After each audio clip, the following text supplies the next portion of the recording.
Bon, je dis, hein, depuis que je fais affaire de YouTube, on n'est pas encore 200 sur la chaîne, et vous êtes méchants, partagez. Et en plus, il y a YouTube qui se permet de mettre des bâtons dans les roues. Ils m'envoient un mail pour me dire que, ouais, ils retirent la vidéo sur les cinémas d'Afrique francophone parce qu'il y aurait des choses un peu de nudité, de quoi, je dis, mais qui est nu dans cette vidéo? Vous voyez comment on t'inspire. Et puis, vous partagez pas. Oh! Et action! L'histoire des cinémas d'Afrique lusophone est très particulière du fait, premièrement, de l'acquisition tardive des indépendances par les pays de ce groupe linguistique. 1974 pour la Guinée-Bissau et 75 pour l'Angola, le Cap-Vert et le Mozambique. En dehors de cette spécificité, il faut savoir que paradoxalement, la production cinématographique locale faite par des locaux pour des locaux a débuté même bien avant les indépendances, même si après les évolutions des différents pays ont été faites de manière distincte. En tout cas, il faut noter que la cinématographie la plus ancienne est celle de l'Angola. La plus prolifique vient du Mozambique avec plus de 400 titres à son actif. La plus récente est celle du Cap-Vert avec les premières productions nées en 1994 et la plus reconnue vient de la Guinée-Bissau. Entrons dans le vif du sujet en expliquant l'évolution chronologique de ces cinémas-là. La production cinématographique servait d'arme de propagande anticoloniale avec la réalisation notamment de documentaires par des groupements de lutte tels que le Frélimo, le MPLA ou encore le PAIGC. C'était le cinéma dit de guérilla avec des figures de proue telles que Sarah Maldoror en Angola. À l'époque aussi, au Cap-Vert en 1960, il y a eu une tentative de formation de ciné-club par des intellectuels à Praia. Ceux-ci se réunissaient afin de décrypter des films, des fois à vocation politique, qui n'étaient pas du goût de tout le monde.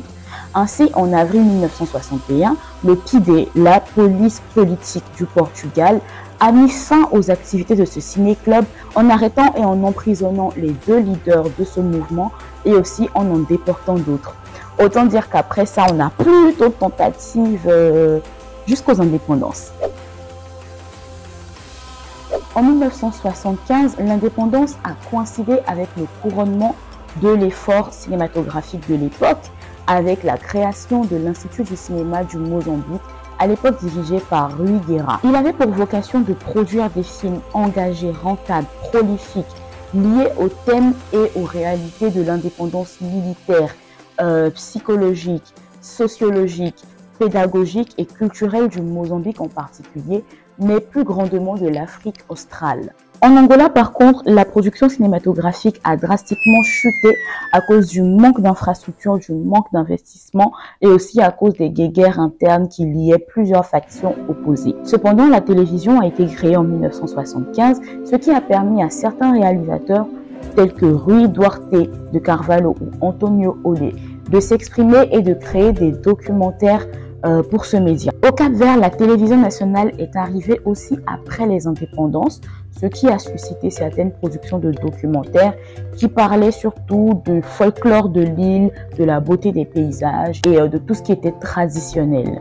Aussi, il y a eu la réouverture des ciné-clubs parce que là, il n'y avait plus personne pour arrêter personne.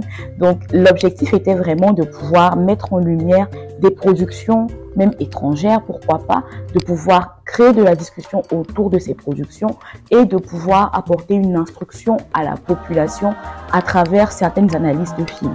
Il faut cependant savoir qu'en 1977, le Mozambique a tenté de créer une union cinématographique avec d'autres pays africains.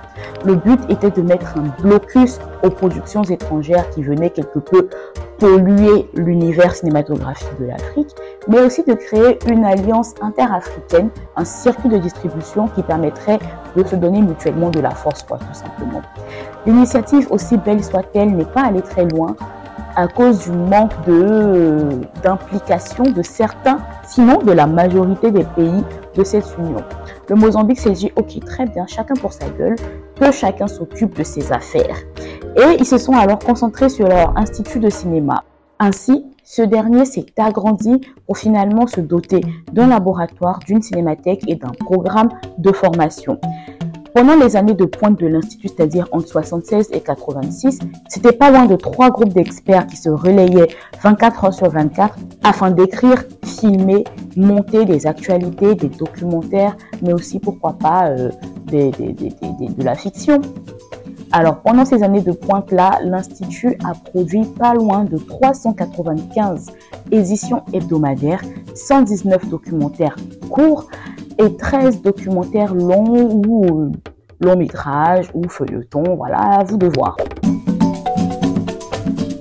Il y a de nouveaux gouvernements au Mozambique et en Angola. Les préoccupations changent. La coopération avec l'Europe prend de plus en plus de place dans la tête des dirigeants. La production cinématographique n'est plus seulement l'affaire de l'État, mais aussi l'affaire de plusieurs personnes du secteur privé. Toutes ces mutations-là ont contribué à amoindrir l'impact de l'Institut du cinéma du Mozambique jusqu'à 1991, où il a été victime d'un incendie. Alors tout a brûlé, aujourd'hui il ne reste que le bâtiment et des vagues souvenirs en fait de la belle époque de cet institut-là. À partir des années 2000, il y a eu de la production de nouvelles œuvres, mais cette fois-ci à partir d'initiatives privées avec des thèmes un peu plus larges que les thèmes politiques d'antan, et le tout cimenté par quelques festivals tels que Dokamena, conçu en 2006. Le Cap-Vert, quant à lui, commence à peine son activité cinématographique avec la production de son premier film local par Leao Lopez en 1994, j'ai nommé Île de Contanda. Par la suite, on a eu O Testamento do Senhor Nepomuceno de Francisco Manso en 1997. Franchement, j'espère que je prononce bien. En Guinée-Bissau, enfin, c'est toujours le désert, mais il y a quand même 2 cinéastes de talent qui ont émergé, Sana Nanada et Flora Gomes, 2 pionniers prolifiques qui ont vraiment contribué à écrire les lettres de noblesse de ce pays dans l'industrie cinématographique finalement africaine. Malheureusement, en 1998, avec un coup d'État, cette avancée s'est stoppée net.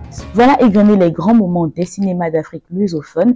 La prochaine vidéo marquera la fin de cette série historique avec les cinémas d'Afrique arabophone. Je me fais un plaisir de partager avec vous toutes ces avancées parce qu'en fait, j'apprends au même moment que vous. C'est-à-dire que je fais mes recherches, je fais mes scripts, je filme.